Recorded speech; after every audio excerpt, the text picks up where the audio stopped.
Good morning, everyone. And good morning to everyone joining us on our live stream. Whether you're here in person or online, you are part of our community. Welcome to the Ethical Society of St. Louis. I'm Sean O'Hara, the host of Platform this week. My pronouns are he, him, and we are here to be human together. So that our program is not interrupted, unless you are live tweeting this platform, please check your devices are turned off. Thank you. To begin our gathering this morning, please welcome, Afriki Lolo to play their first musical selection.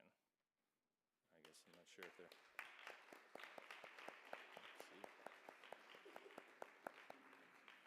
Are they still over? All right. Please hold.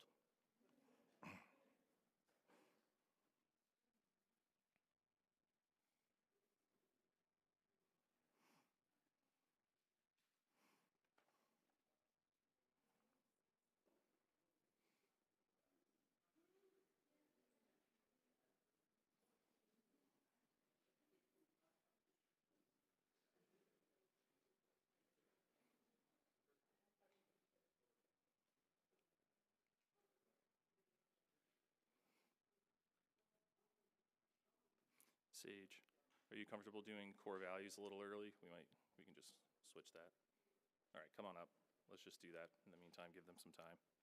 All right, every week we ask a young member of our community to read the core values from the Ethical Education Youth Program. Today they will be read by Sage Finney. Please give them a hand.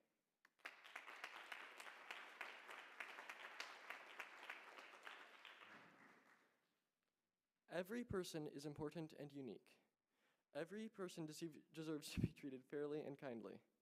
I can learn from everyone. I am a part of this earth. I cherish it and all the life upon it. I learn from the world around me by using my senses, mind, and feelings. I am a member of the world community, which depends on the cooperation of all people for peace and justice. I can learn from the past to build for the future. I am free to question. I am free to choose what I believe. I accept responsibility for my choices and actions. I strive to live my values. Thank you. All right. Thank you, Sage. Oh.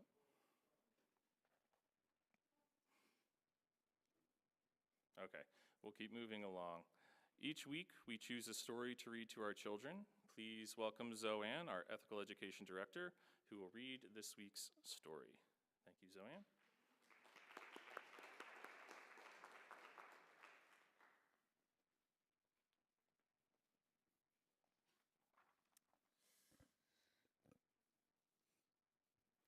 Nerdy Birdie by Aaron Reynolds and pictures by Matt Davies. This is Nerdy Birdie. His glasses are too big and his wings are a bit too small. He's allergic to bird seed. When all the other birds are hanging out together at the bird feeder, Nerdy Birdie is scrounging for breadcrumbs. Eagles, cardinals, and robins are the cool birdies, with their wind tunnel tested head shape and their glossy red pompadours and their worm-fed physiques. 3 things eagle is good at: hunting, fishing, and football. 3 things cardinal is good at: singing like a rock star, posing, and attracting fans. 3 things robin is good at: picking on worms, insulting worms, and eating worms. 3 things Nerdy Birdie is good at: reading, playing video games, and reading about video games. Eagles, cardinals, and robins don't care about reading or video games. One day, eagle flew off to hunt. Cardinal flew off to impress fans. Robin flew off to terrorize worms. And Nerdy Birdie was alone. One thing was clear: it was awfully lonely not being a cool birdie. Why do you hang around with them? They don't even like you. But they're so cool, said Nerdy Birdie. But trying to be cool is exhausting, said the new bird. You should hang around with us. Us? Us. After all, there's always room for another Nerdy Birdie. Their glasses were too big. Their wings were too small. At least half of them had birdseed allergies. They all liked to read, and most of them liked to play World of Wormcraft. They were exactly like Nerdy Birdie. And then he realized something.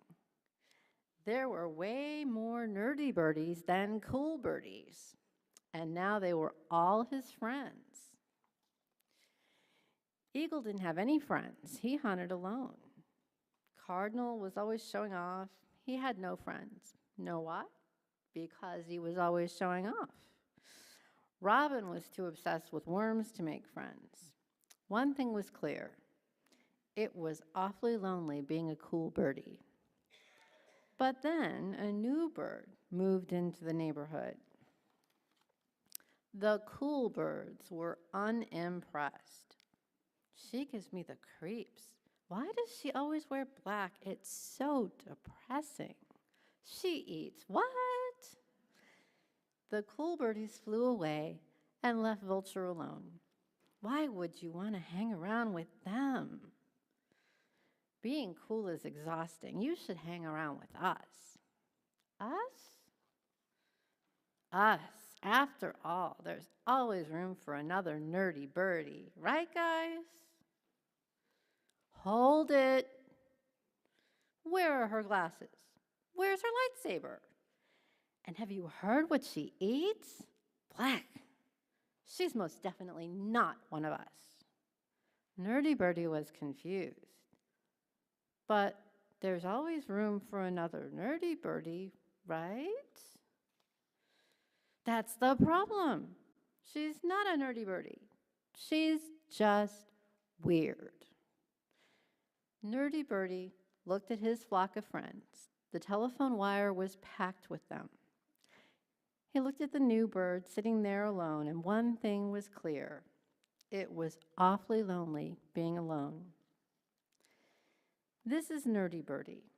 His glasses are too big. His wings are too small. This is Vulture. She wears contact lenses, and her wings are enormous. Vulture eats dead things. Nerdy Birdie does not. Nerdy Birdie likes video games. Vulture does not. Nerdy Birdie and Vulture don't like all the same things, but they really like each other. If you ever need a friend, you can hang around with them. After all, there's always room for another birdie.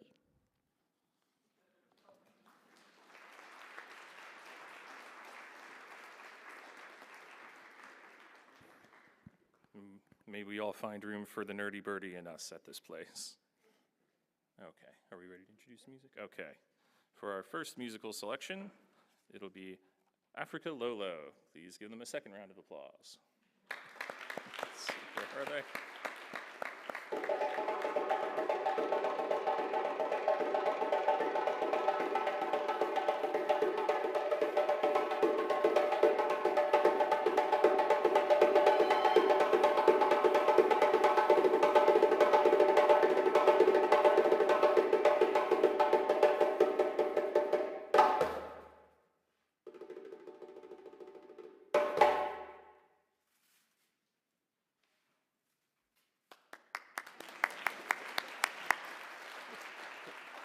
Good morning. My name is Jaji Bachili, and I'm the artistic director of Africa Lolo. And Africa Lolo means African start. So when I first came from Ivory Coast to America, when I saw African American dancing, I said, oh, that's African start on American land. So I called them Africa Lolo. So we're going to present a planting dance. So I'm not going to say much about the dance. By the steps, you guys going to know what we are the kind of a story we're telling through dance and music. Please enjoy it.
Well worth the wait. Thank you for the vibrant introduction.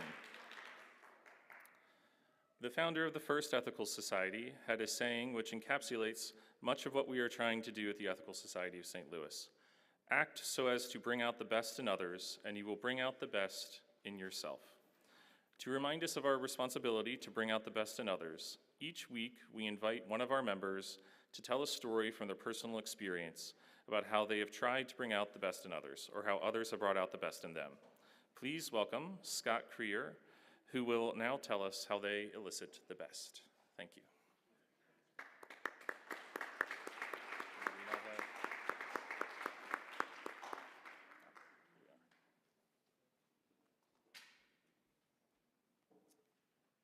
Good morning.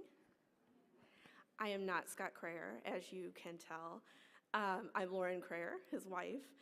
Thank you for putting up with me instead of my husband. Like roughly half of St. Louis, the flu has plowed through our household, so his voice was not in any shape to talk today, and I told him he had to stay at home. Yes, so to give you a little bit of background about me, I work as a speech-language pathologist at a local high school. This means that I work with students roughly ages 14 up to 21, including those who have an invisible disability and those for whom almost every aspect of their life has been altered by their differences.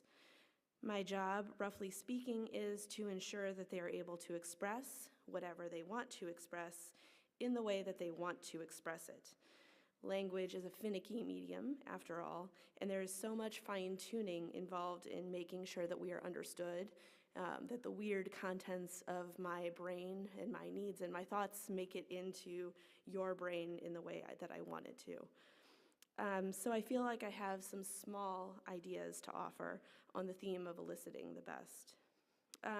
What I think is so often overlooked is that our best is never in a vacuum. When I'm in the process of assessing a student's skills or working with them, it's always against a backdrop of factors. Who is the person talking to?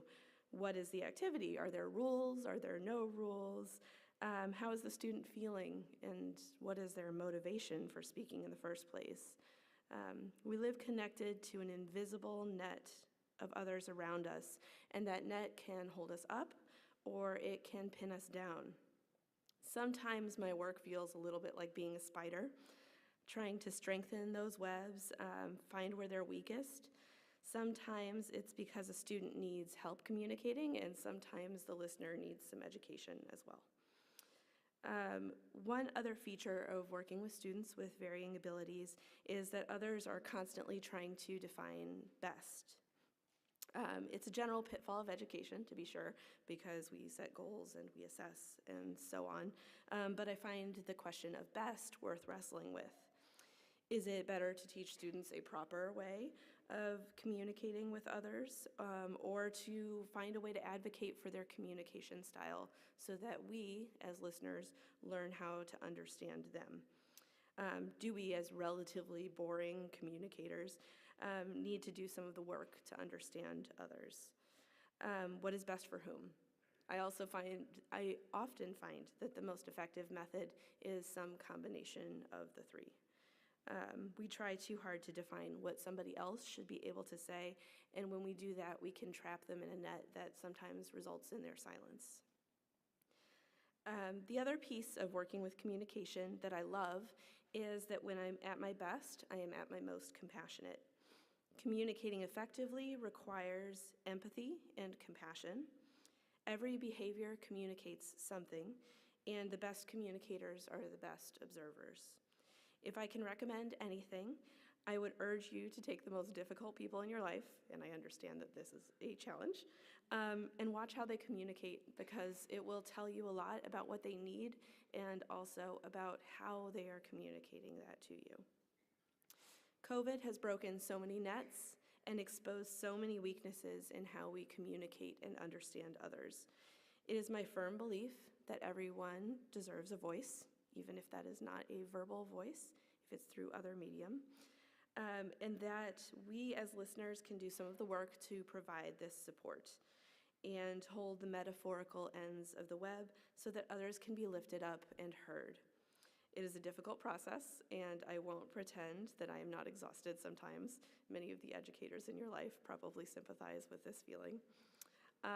But I think there's great beauty, or great potential for beauty when we try, and I hope that my message has reached you this morning. I hope to talk to you soon. Thank you.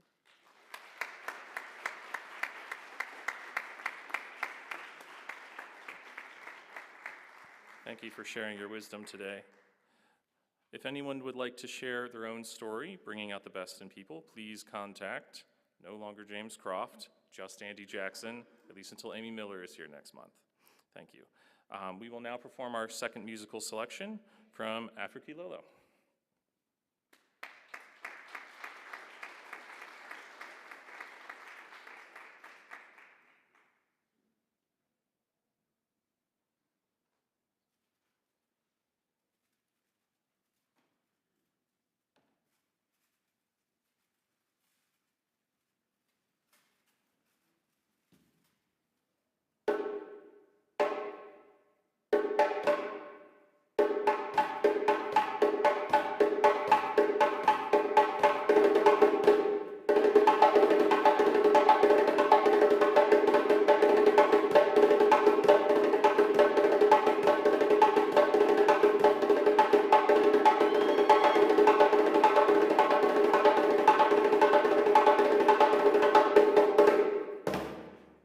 Now we are going to present Yankadi. Yankadi means here is good. But when you see the teens performing Yankadi, it's about the female and showing how graceful and how beautiful and proud they are. Enjoy Yankadi.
Thank you once again. All right. Before our main address, we like to take a moment to let go of extraneous thoughts and to calm our minds and bodies. I invite you to sit comfortably and take several deep, slow breaths for 1 minute of mindful breathing.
Thank you.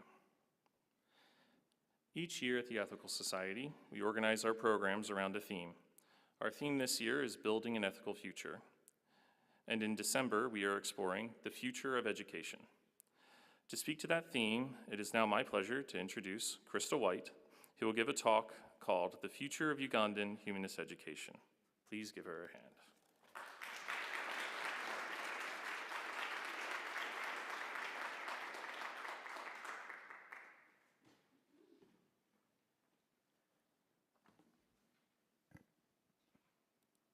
Hi, everyone. Thank you for that warm welcome. I had the privilege of spending my summer in Africa, which I'm going to tell you about shortly, and Afriki Lolo just transported me back there with their music and their performance. It's wonderful. So I don't know that they can hear me, but gratitude in that direction. So people keep asking me, Krystal, how was your Uganda trip? And frankly, I struggle to find the words to capture how transformational it was in terms of shifting my perspective on the world, on fostering even more gratitude for the life I lead, and how inspiring the people are in their response to incredible adversity. Each person I met exuded joy for life and tremendous concern for others, and I became a better person because of them. As you know, the Ethical Society community has been financially supporting students at humanist schools in Uganda for about 10 years now.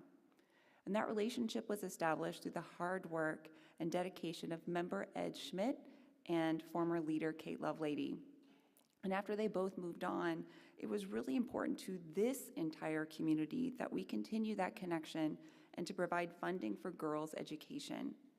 I joined the board of the Uganda Humanist Schools Trust, and I've learned even more of the challenges that the schools, the students, the teachers, and their wider communities have faced during these COVID years.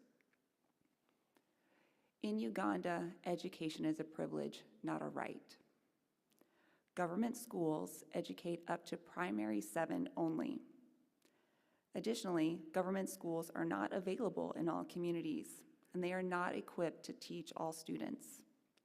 Given the choice, families who can instead pay private school tuition for their children's education. In rural communities, that school fee expense is proportionately very large to their overall income, and many families would choose one child to get an education, or alternatively, send multiple children to the lower grades only, and then when the children are old enough to work, send them out for employment instead. UHST financially supports 4 humanist schools in Uganda: Mustard Seed, which has both a primary and secondary school now; Isaac Newton, which also has a primary and secondary school; and then 2 other primary schools, Katumba and Kanungu. Now, the map makes it look like we had easy journeys from place to place, and my friends, that just was not the case. Most of the schools are in impoverished rural areas, so there are direct paved roads between some cities, but certainly many instances in which that paved road literally ended, and we traveled on bumpy and dusty dirt roads instead. I share this so you can have the perspective of how challenging it is to transport goods to the schools, like food or firewood, and how challenging it is to transport people to the schools, not just the students, but their teachers as well. All in all, I saw 8 different schools, which range from baby classrooms up to universities. And for most schools, I met their students, educators, directors, and trustees. In some cases, I met parents and visited the children in their village homes, which meant I met younger siblings and grandparents too. Education is a full family investment. I went to Uganda knowing that the schools had been shut down for 2 years due to COVID-19. The government grade level advanced students, all students, even though they had not been taught or passed the test for those years that they missed. So, as an educator, I also knew how academically difficult this school year would be for the returning students. And then the students told me firsthand how personally difficult the shutdown had been for them, how the boys made bricks or drove boda-bodas, how the girls gardened and watched younger siblings, how all families worried about money and food. Students worried about starvation.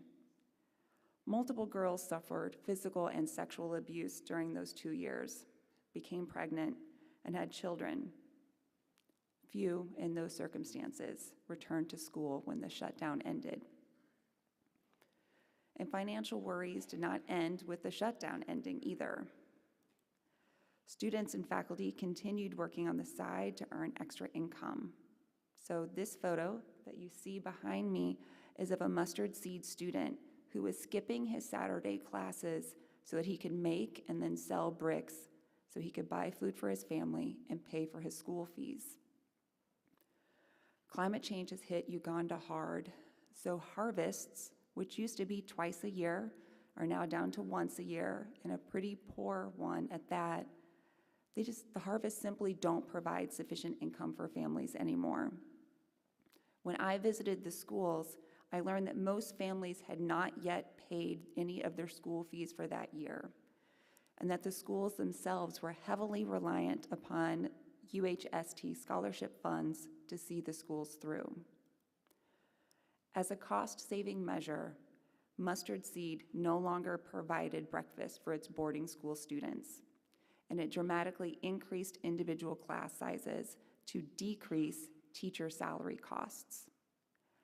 I will confess to being really worried about the current new shutdown in Uganda, this time for Ebola, and what that means for these students and their school communities if that shutdown is prolonged.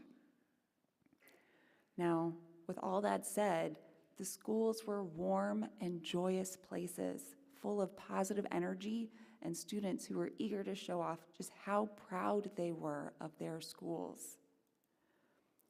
You may be surprised to hear that both Mustard Seed and Isaac Newton have primary schools, because in the past we've only heard reports of their secondary schools.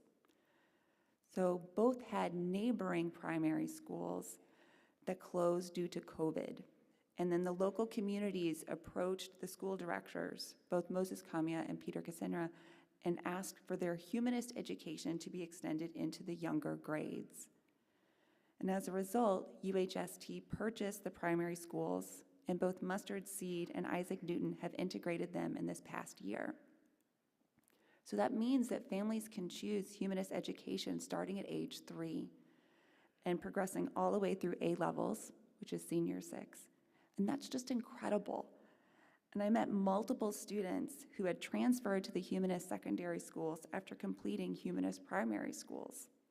Also, nearly all of the secondary school students that received scholarships chose to be part of the humanist club at school because they see how important it is, equal education for others, worth and dignity of every person. All in all, that future is really promising. So the nursery school and primary school start in baby class, and I have plenty of opportunity to see adorable younger students sing and dance and learn in ways that were entirely age appropriate. And I've got a little video to show you.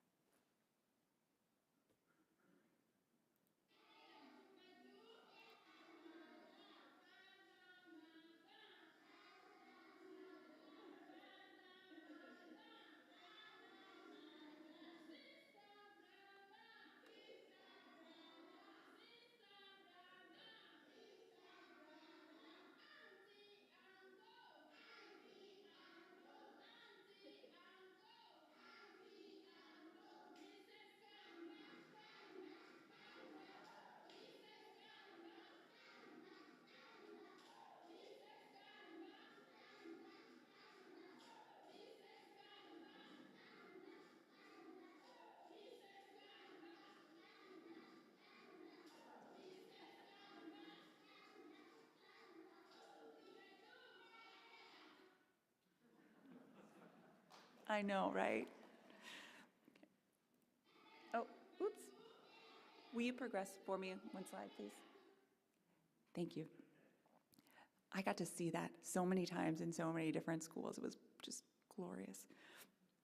So, in addition to the younger kids, the older kids were practicing their math facts and learning how to read and write in English.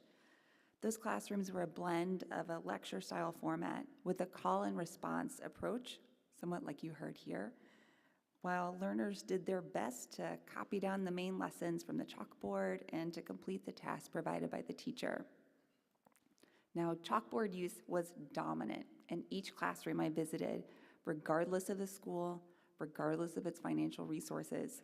And I saw teachers doing their best to bridge the gap caused by COVID while keeping standards high and providing suitable academic challenges for the learners.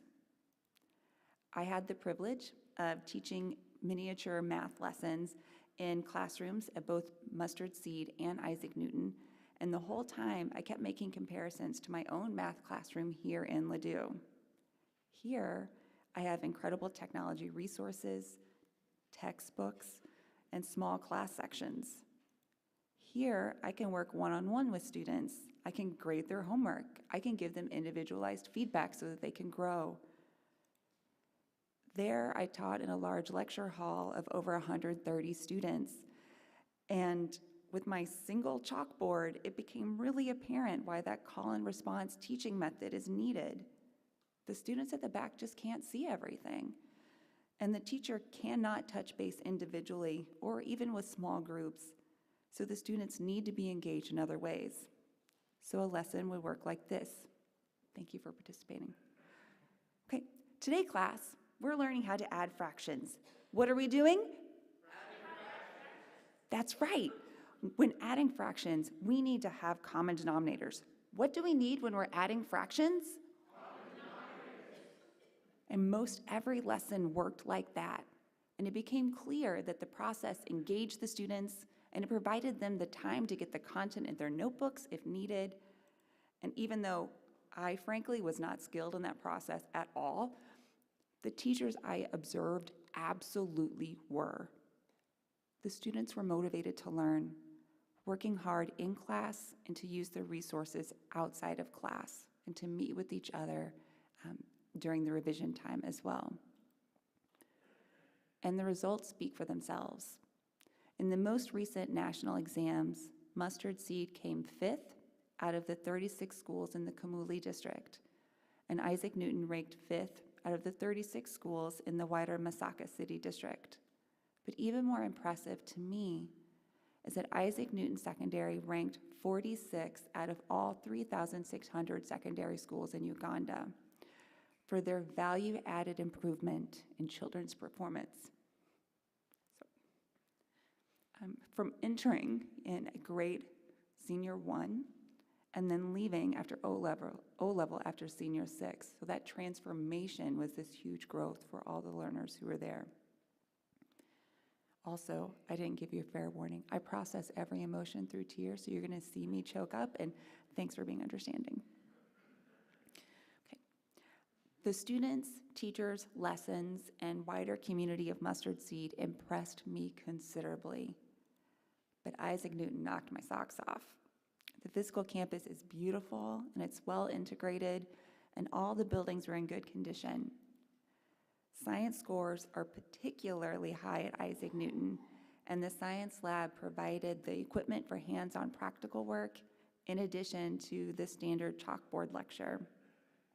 The infrastructure and resources, plus the high exam scores, mean that more middle and upper class families from Masaka and from Uganda as a whole are choosing to send their children to Isaac Newton as boarding students, and that's great promise for that school.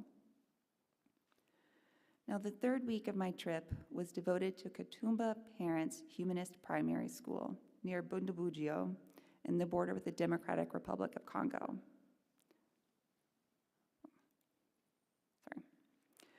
Katumba is in a very remote area of Uganda, and the school was formed in 2014 when parents banded together, cut down timber from local forests, and constructed their own school buildings.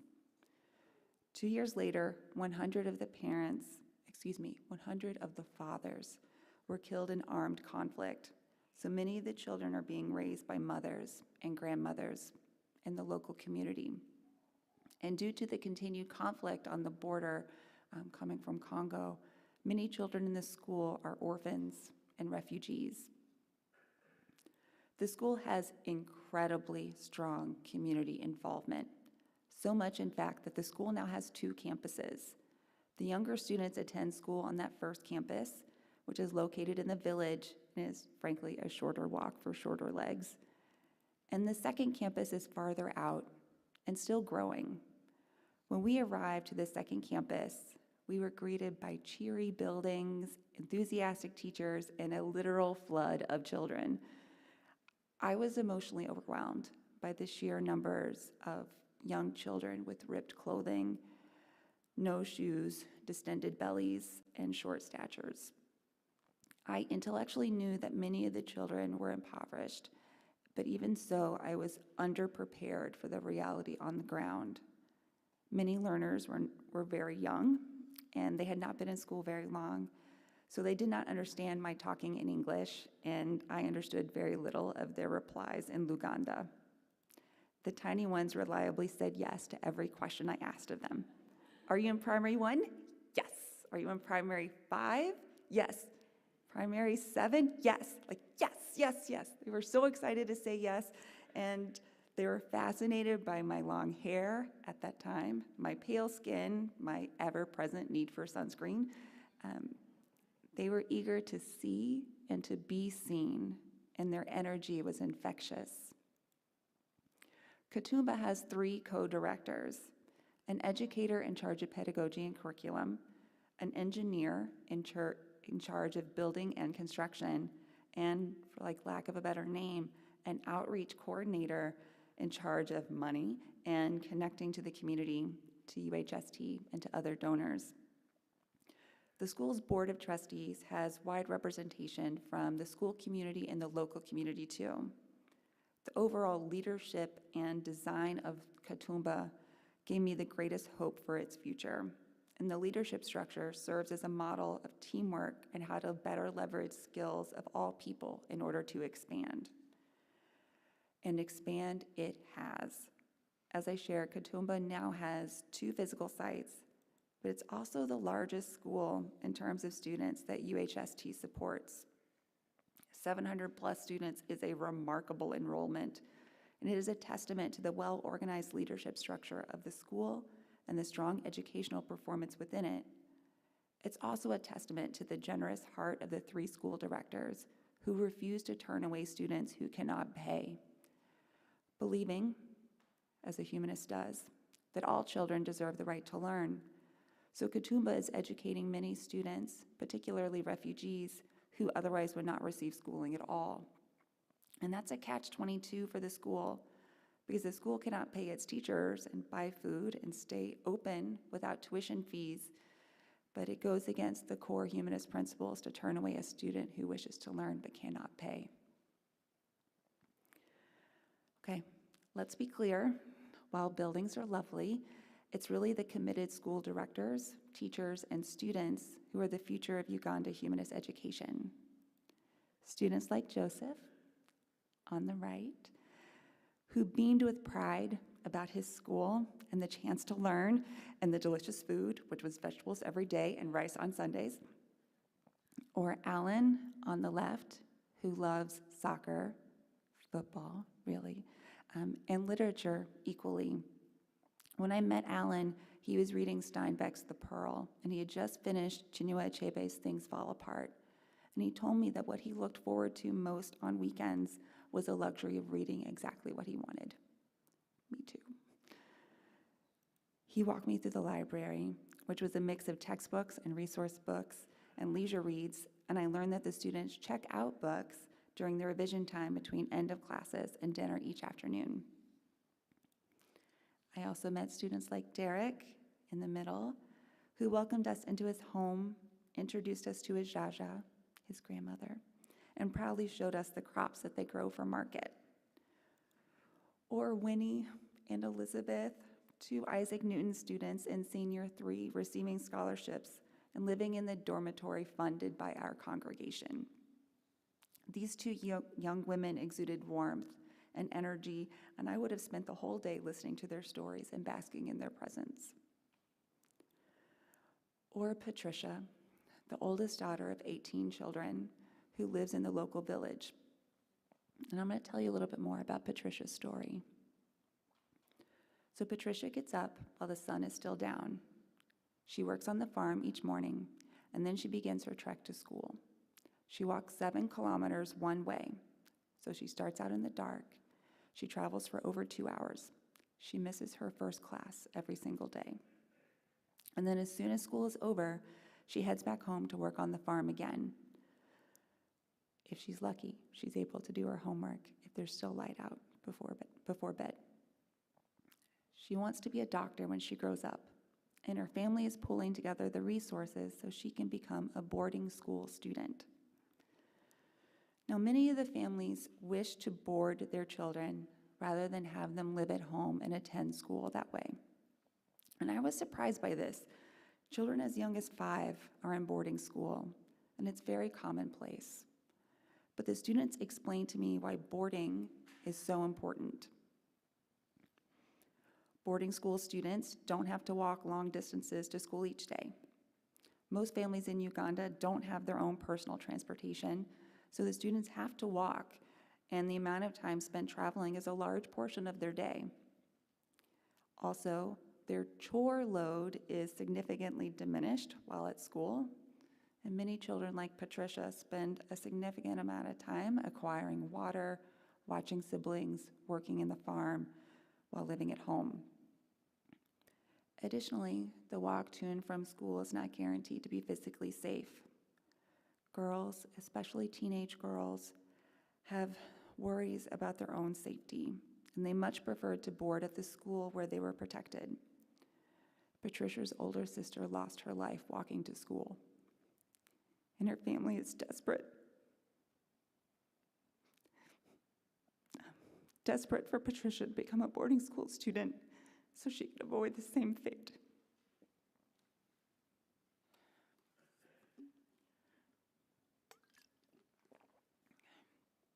Electricity is also available at the school. If a student wants to do their homework assignments, then she needs to complete them during daylight hours or at a place with electricity. And most homes in rural Uganda don't have electricity, and most daylight hours are spent in school or in transit to and from school. And as a result, commuting students struggle to keep up with their assignments, and they often fall behind compared to their boarding peers. Classes in Uganda are taught in English, and the assignments are in English as well, but English is not the primarily spoken language in Uganda. Coupling that language restriction with the limited education parents may have received as children themselves, and that mostly means that most parents are unable to assist their children with assignments at home. Parents much preferred for their children to stay at school 24 hours a day so that they could practice their English and ask questions of their teachers and classmates as needed about the content. And lastly, boarding students are guaranteed to be fed regular meals. At each school, students shared about individuals in their community dying due to starvation because the previous year's harvest had been poor. Guaranteed meals, especially for the students receiving scholarships, is a great reassurance for families. Right now, both Mustard Seed and Isaac Newton have far surpassed maximum capacity for boarding students, and if more dormitories were built, they would attract more students for those spots. That's where the demand is. And the schools are wrestling with the question of whether to expand boarding more fully into the primary schools. Right now, though, the schools have plans to attract more day students from the local community because there's just simply no more space to accommodate additional boarding students at this time.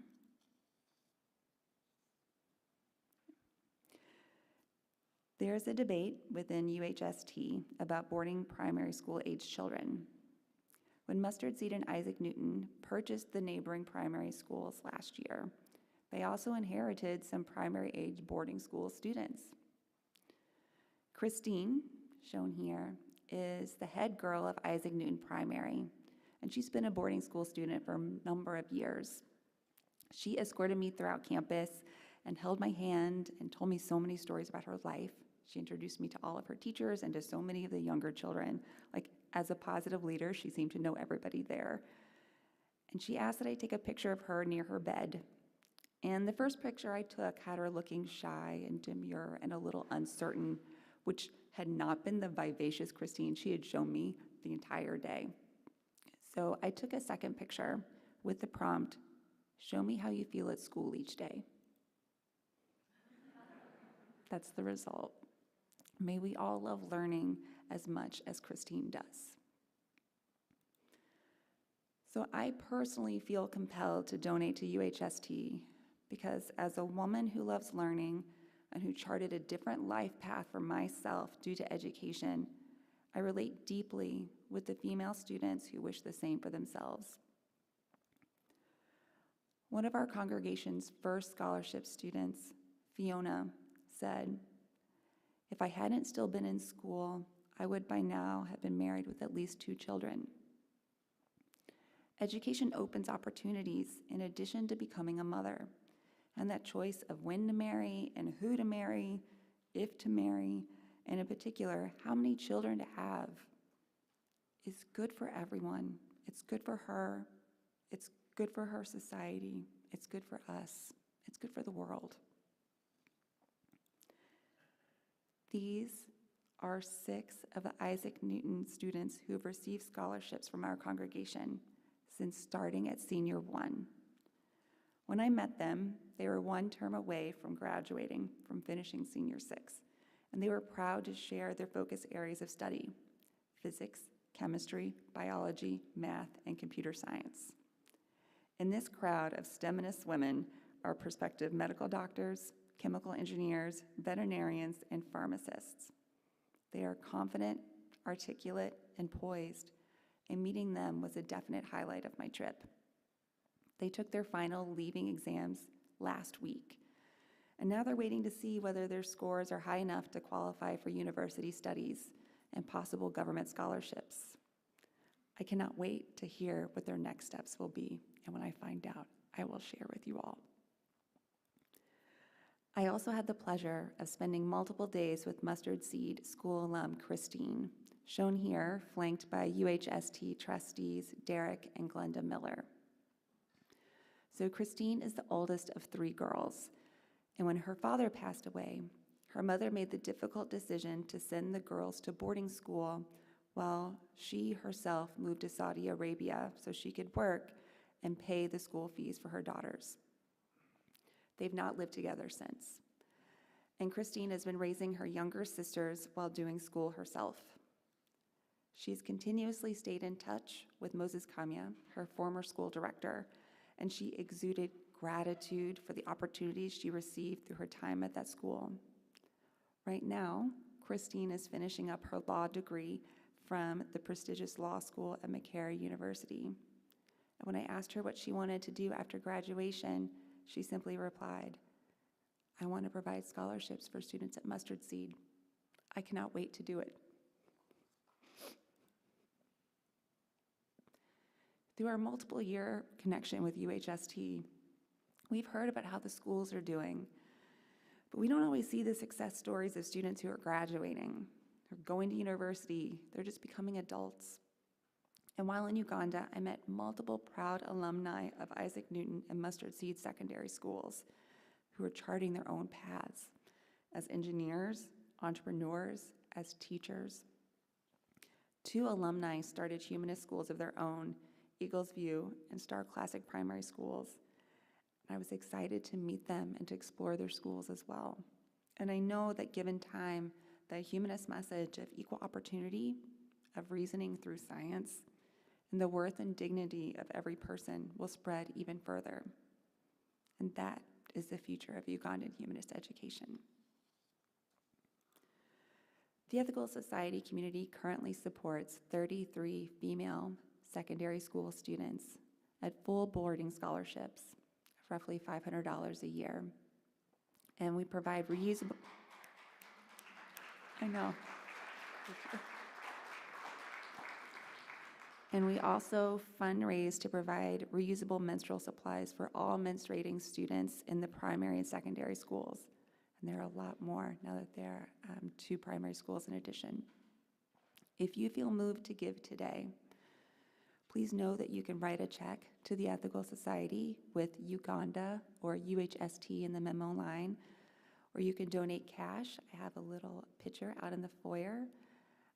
Nancy Jelenic in the office would happily receive your email authorizing an automatic withdrawal. And I'll let you know that all donations to the Ethical Society today through PayPal will also be given in benefit of our Ugandan scholarship students. Donations of any size help us continue this strong relationship, and I thank you for considering giving generously. At this point, I may have overwhelmed you with stories, and I thank you for bearing with me as I share 2 final experiences, which for me happened all within the same hour. I had the honor of visiting students' families in their village homes. One mother invited us into her home, which was a single room, roughly 8 by 10 feet in size, no furniture except a mat on the floor. But it did have a single decoration. On the wall was her son Gideon's graduation certificate from Isaac Newton Primary 2. And I didn't get a good picture of it because I was too busy trying not to cry. And then next I met Nolongo, who is the Jaja of Joven in nursery class, and Harriet in Primary 2. Nolongo is raising her grandkids after her daughter unexpectedly passed, and she told me she's doing her best to honor her daughter's memory, so she is sending both children to school. Then she presented to me a hand-woven basket as an expression of gratitude for historically supporting the school and thereby providing her grandchildren the opportunity of an education today. Receiving this basket as a representation of the love we have given to students and of their appreciation in return was this touching and emotionally overwhelming moment for me. And at that point, I cannot stop the tears from flowing. And you can see I'm barely holding it together now. So, Ethical Society of St. Louis, I now present this hand-woven basket to you in gratitude for all the love, in gratitude for all the love and care you have shown to Ugandan students these past 10 years. Thank you for opening your hearts and including these students, families, schools, and communities within them. I'm incredibly grateful to you. And I look forward to sharing more with you during the Q&A, and I thank you for being here today. Thank you.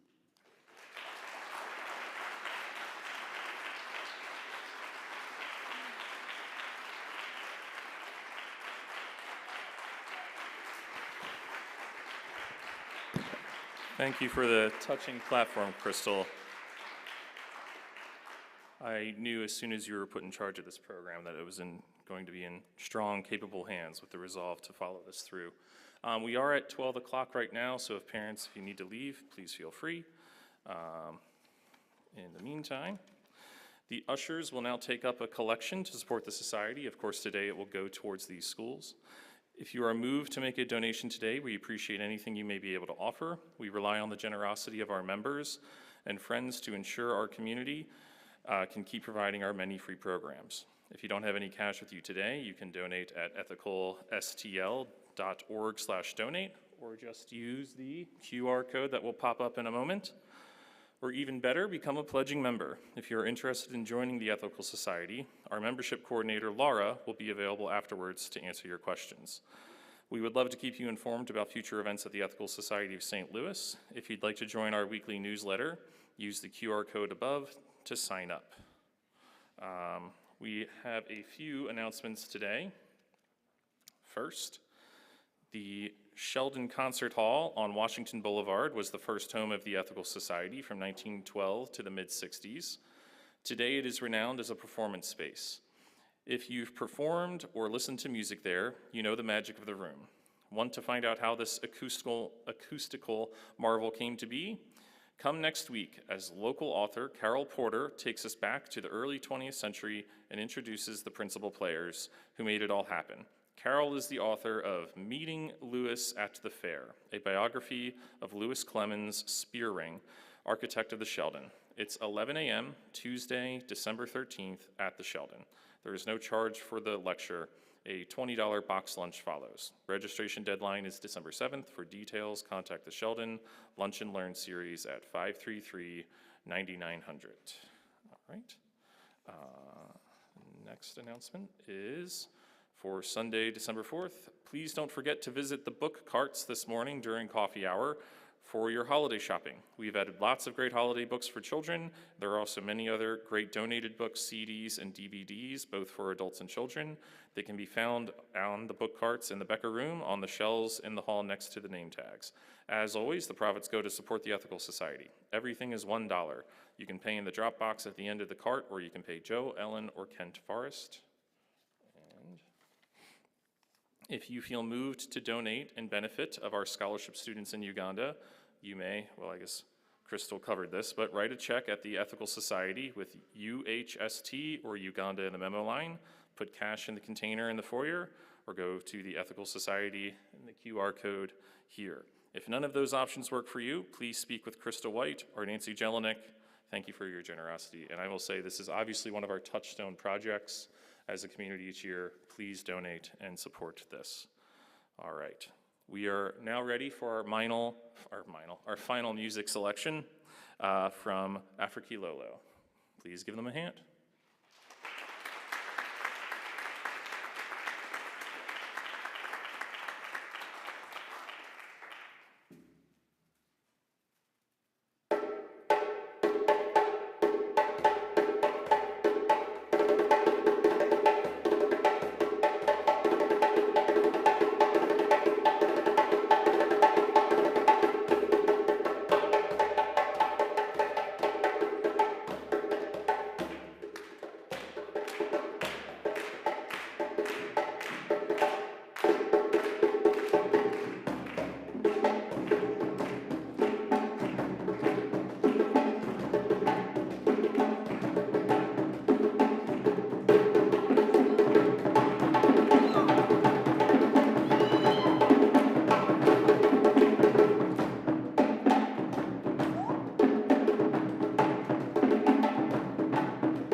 Thank you for the vivaciousness of your drumming and dancing today.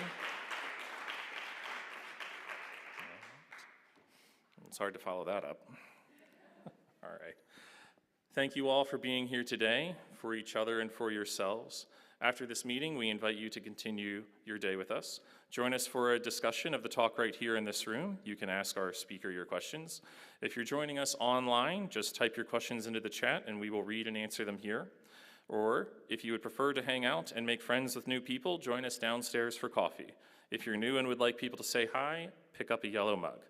We hope today's gathering helped you feel more connected to other people, gave you new and interesting ideas, or inspired you to think about the values which guide your life. To end our program, I invite you to greet those on either side of you, and I wish you all a wonderful week. Thank you. A smattering of applause for me. That was great. Sorry, I was a little bit verklempt at the beginning there. Samantha came down, and I was like, oh yeah, I'm doing it this week.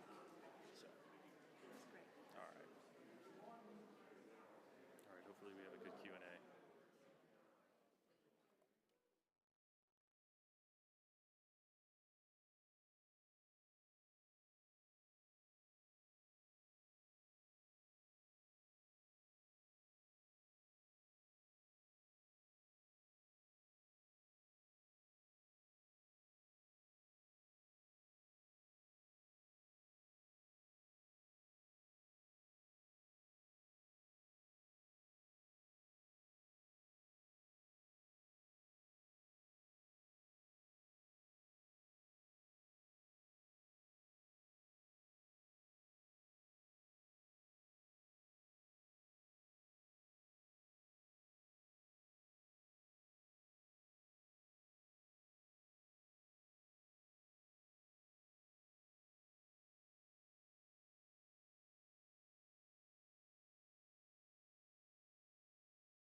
just be asking for more stories and sharing more stories, or asking about the other schools or any other aspect, I'm happy to share and take.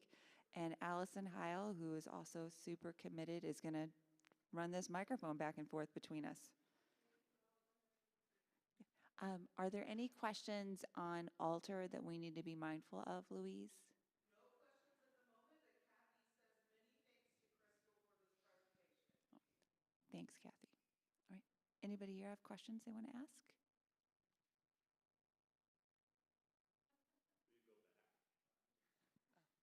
Will I go back? I felt like I risked a lot health-wise to go. And while I was there, like teaching, I was like, why am I teaching in the States? And I messaged my husband. I was like, we need to move to Uganda. The weather is perfect. They serve beans every day. And I feel like what I'm doing here really matters. And he was like, no, we got to live in St. Louis and send our kids to school here. I'm like, I get it, right? But I absolutely would go back. It was worth every moment. Did you get a sense of the political stability in Uganda and the overall stability of the culture?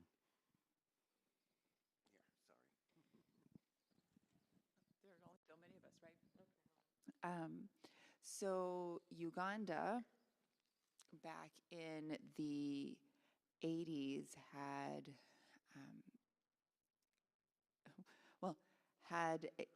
right. Well, I'm trying to give a perspective. So had a notable government instability, and then the current president, Museveni, went into power. And I'm saying current because he is still the president, elected, however frequently, and he leads, I would claim, a pretty corrupt government.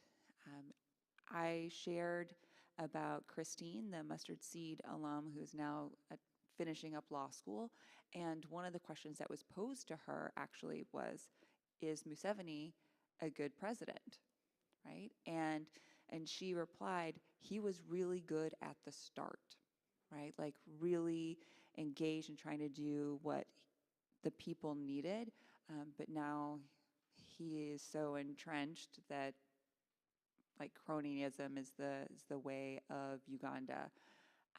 But with that said, the government itself is very stable, but there doesn't seem to be much option for change currently, and who knows what will happen. There are a number of instabilities on the border, like Democratic Republic of Congo is really challenged, and so that overflows. And both Katumba and Kanungu are both on the border, so they deal with the after effects, as you might expect, of being right on the cusp of armed conflict and that uncertainty.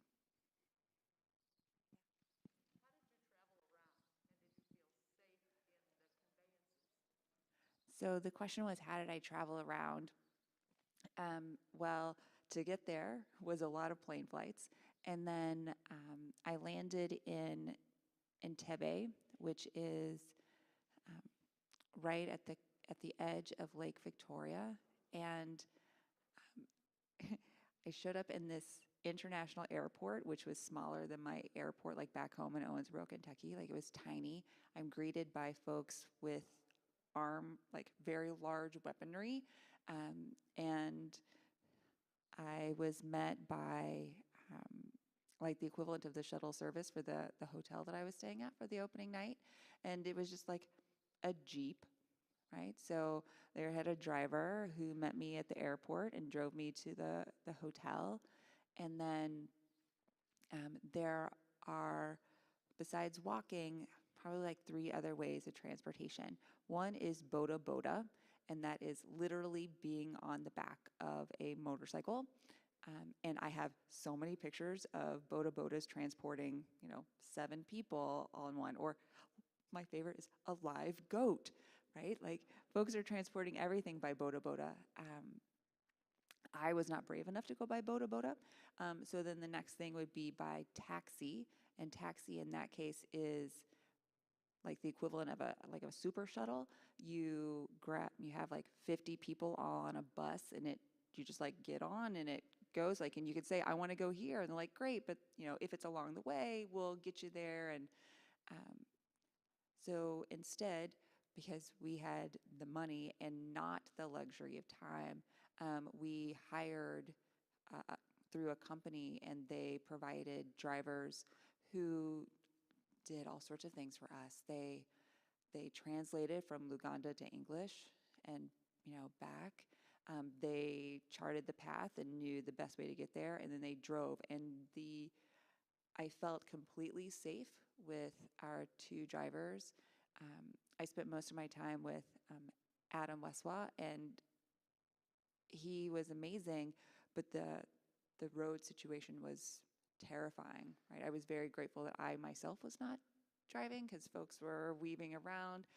I only encountered 3 stoplights in my entire time in Uganda, right? So there were clearly rules of the road, but there weren't ones that I understood, and I was grateful not to be the one navigating it. I met other UHST trustees when I was there. So I met Steve Hurd, who is the chair, Hillary Hurd, who is the director of scholarships, and then there were other trustees. So Derek and Glenda Miller, and then also Christine Smith was there. So there were 6 of us traveling around with Francis, who was one driver, and then Adam, who was the other. Yeah. What else? 2 questions. Why English? And what happens as the Uganda Schools Humanist Trust folks get older? So why English is because Uganda is a former colony of Britain. And in fact, Entebbe, which is where we land, is like this totally gorgeous garden city, and it is all holdover of folks from Britain, like coming and living their life there, right? Like, and it's set up in that way. And also because English has for the past 100 years been sort of a dominant language of commerce, right? So if they're trying to spread, that's part of it. This question of what happens as the trustees get older is one that I wrestle with a lot, and frankly, significantly also do Steve Hurd and Hillary Hurd, who are the leaders. So there are structures in place to be able to make it so that the trust continues and has longevity, but it's a significant amount of work, right? Steve Hurd, who is the director, he's the chair, sort of acts like a co-director of schools. He like knows every concern that's being communicated through all the different schools, and it's a lot of work to be able to keep track of, all of that, and also be able to do like mentally on hand the conversion to Uganda shillings, and like how much you would need to be able to get here to here, and even on the ground, it's not all the same language, where they're negotiating in Luganda or Busoga or all sorts of different things, and it's a big skill set that needs to be filled. One of the things that happened when I was in Uganda, it was incredible. I'm in Masaka, and Masaka is the neighboring city to Isaac Newton, and I'm staying in the hotel, and I'm like loading into the van to take us to the school, and I look, and what's parked next to me is a vehicle that says Washington University of St. Louis. And I was like, what? Right? Like, what? And I knew that the hotel was holding a UNICEF conference, And I was like, oh, okay, so maybe they're there somehow. But I couldn't figure out why it would be actually like blazoned on the side of the vehicle. And so I asked, and I actually got to meet the director of this program through WashU, who, they were in, pardon me, I'm going to show you. I'm an alum, who literally is the front cover of this month's magazine. So if anybody is also an alum, it tells the story of Professor Fred, who is a director of this program, which does a lot of the same things that we are trying to fund, except research-based and impacting multiple schools in Uganda, not just humanist schools. So I was really excited to be able to talk with him. He gave me an afternoon, and I spent a lot of time talking with him and learning, and I got to connect with other folks who are leading different programs. And I can imagine that if something falls aside, there are still ways for us to be able to provide monetary pathways and support of these students. It just may be through different mechanisms. But that's like 3 steps down the road. But more, I was excited to be able to connect this nonprofit with Isaac Newton. There are ways they're helping to build savings accounts, and they're incentivizing the learning in different ways that makes it so that families are more likely to continue saying yes. And there's also a whole host of other things that we didn't talk about, like HIV and medical intervention and stigma and abuse and mental health issues. When you think about all of the clearly known mental health issues that American students have coming out of COVID, and imagine that exponentially grown in Uganda, and folks don't even talk about mental health, right? So, sorry, I'm all over with this response, but in short, the trust is still going. Trustees are really committed, and we're brainstorming different ways to make certain that there is a transition if needed, and we're making connections as well in other ways. Would you consider being a trustee? I was a trustee for a variety of reasons this year. I have stepped back from some things, so I stepped back from that, as well as some other things here at Ethical Society upon coming back from Uganda. But I hope to be able to come back into that position. And that position is available if somebody else is interested in stepping in as well. I think the more people that we have committed to this long-term relationship, the better. And clearly we do. I mean, there's so many folks here who have given so much over these past few years.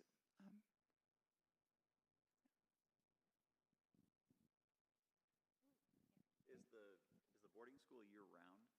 Really good question. So the question is the boarding school year-round?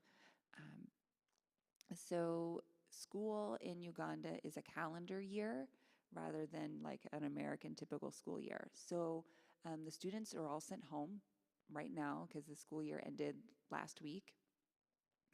And school starts again the end of January, start of February.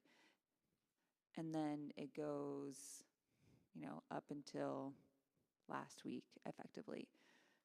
So what are the kids that don't have a home, that are orphans or like that girl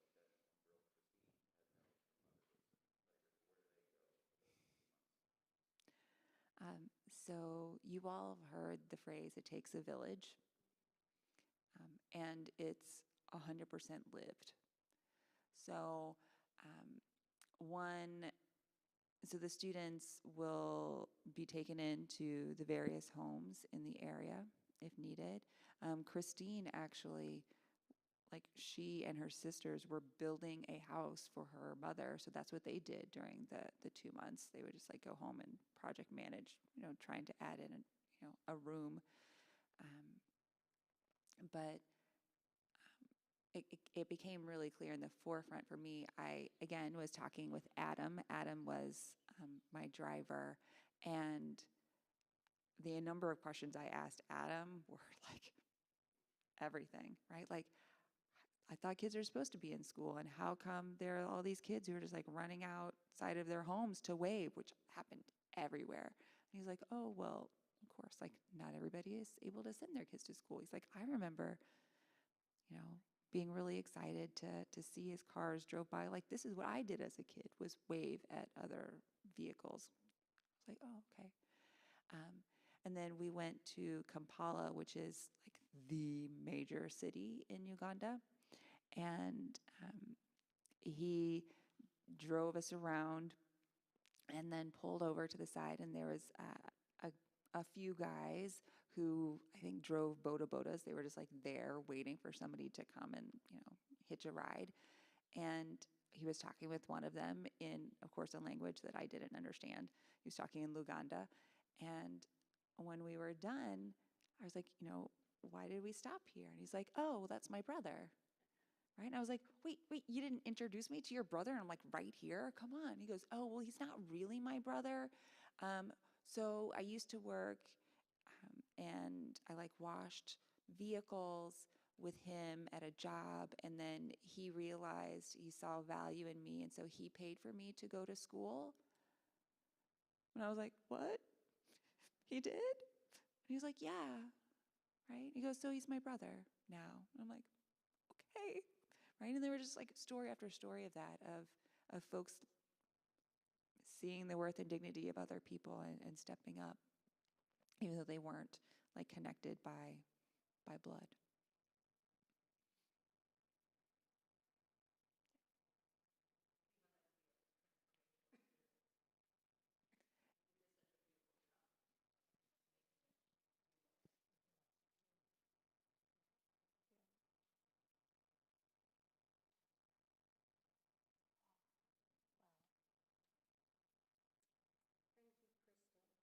Thank you, Krystal, for doing all of this for the Uganda children and the Ugandan people. And for telling us all about it this morning. Thank you. It's really a gift to us that you went, as Maxine said. Thank you. It was a gift to me too.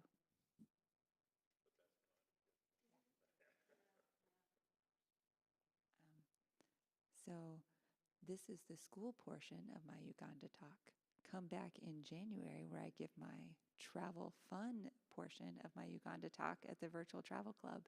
If you want to see pictures of, beautiful fabrics and all the safari animals you might want. And I get to talk continuously about how delicious the food was. Yeah, so I was there an hour in Rwanda, but we didn't do anything in Rwanda. And then I just traveled, and I traveled all over Uganda. So the maps that I showed you look like I only went to the schools, but I didn't. We went everywhere. But I only, for this part, talked about the schools that are on the southern and western portion of the nation. Mm-hmm. Yeah. I was never really alone.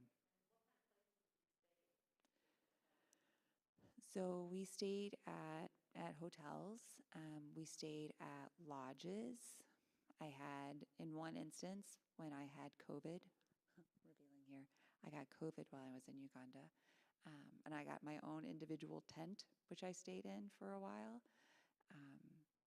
Yeah, so there was a whole variety of places, but because the people with whom I was traveling were older, right, that we needed to make certain we were staying at places that would provide them the comfort to be able to sustain for the trip that was that long. I actually, I complained a little bit because the places we were staying at in some cases were really nice in comparison to, and they were like, well, Ed Schmidt, when he came, saw we were staying, and so he would just pitch a tent and then just get eaten by the mosquitoes. I'm like, it sounds like Ed, right? I could have done that. I didn't come prepared, but You know. Yep, I took doxycycline, which isn't the only option, but that was the best for me. And then we would.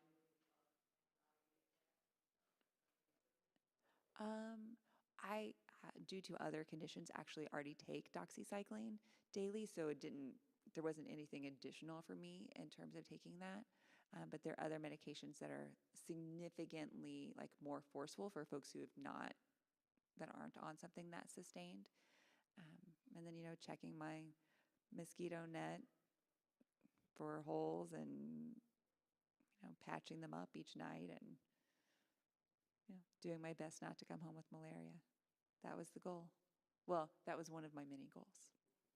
How big is Uganda, like relative to some U.S. state or whatever, just to get a sense of scale of how far you think it's going? I don't have a good answer for that.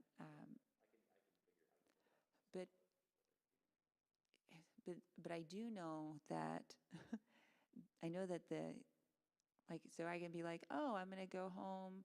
I'm going to go visit Eric's family in Nashville. Eric's family is like 300 miles away. That's 5 hours of driving. No, right? So there are instances where we needed to drive 50 miles and it took 6 hours, right? So there's a sense of scale of like physical size, but also just being able to get place to place. It's a very different experience, right? And I literally was, in some cases, part of the first group of white folks that people had seen in some of the rural areas, just because folks are not traveling by vehicle.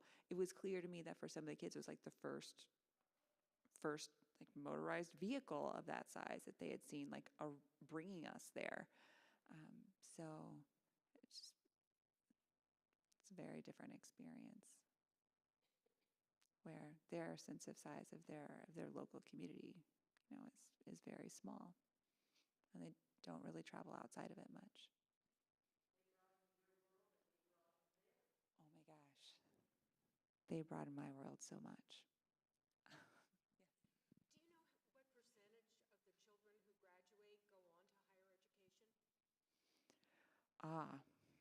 I don't. I do know, and this is one of the things that I talked about with the 6 students that I showed you. They want to go to university, but there aren't scholarships anymore, right? So, and that was one of the things that the alumni made very clear. They're like, you've made it so that we're able to get here, and that's great. Like, but I can't afford to go to university, and only if they get, the top scores would they be eligible to qualify for government scholarships. So, there was some complaint, be like, so I'm working as a hairdresser, or so I'm working at the gas station, right? And in talking with Peter Cassandra, who is the director of Isaac Newton, his response was, well, yes, right? Like, that's what we've gotten you to. And then the next generation will get even farther, right? But they're trying to build a middle class. And that's a big jump to go from like subsistence farming and trying to stave off starvation to having a regular income. Like, that's a big jump. But I understand that we're also opening these doors of opportunity, and they clearly want more. And absolutely they do, right? But I did meet alumni who had won those scholarships, right? And had gone on to do amazing things. It was so inspirational to meet alumni who decided to come back and start their own schools. Like, that was incredible. Mm-hmm. Absolutely.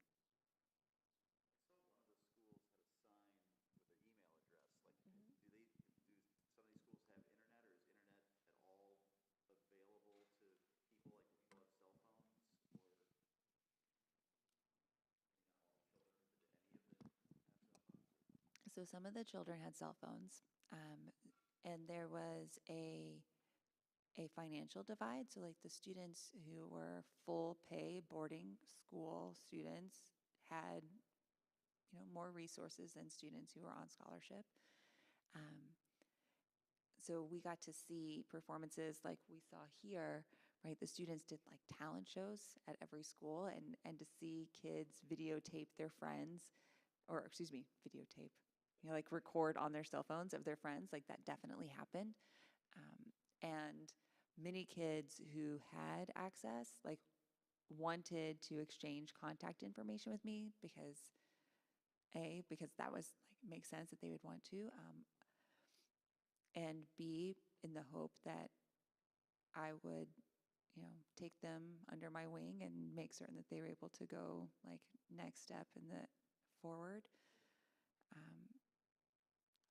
But the school directors have phones, and the cell coverage in Uganda is actually pretty good, surprisingly enough. And so there's access that way.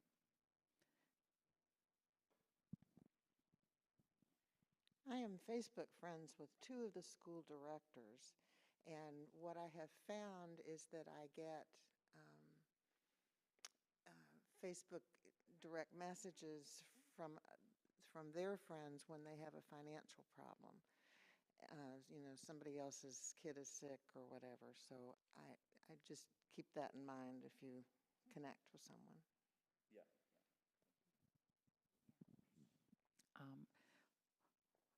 We've gone past time. I'm happy to continue staying here and answering questions, but I want to honor the fact that Louise is working overtime at this point. So can we give serious kudos to Louise, who stepped in and did AV for the very first time today?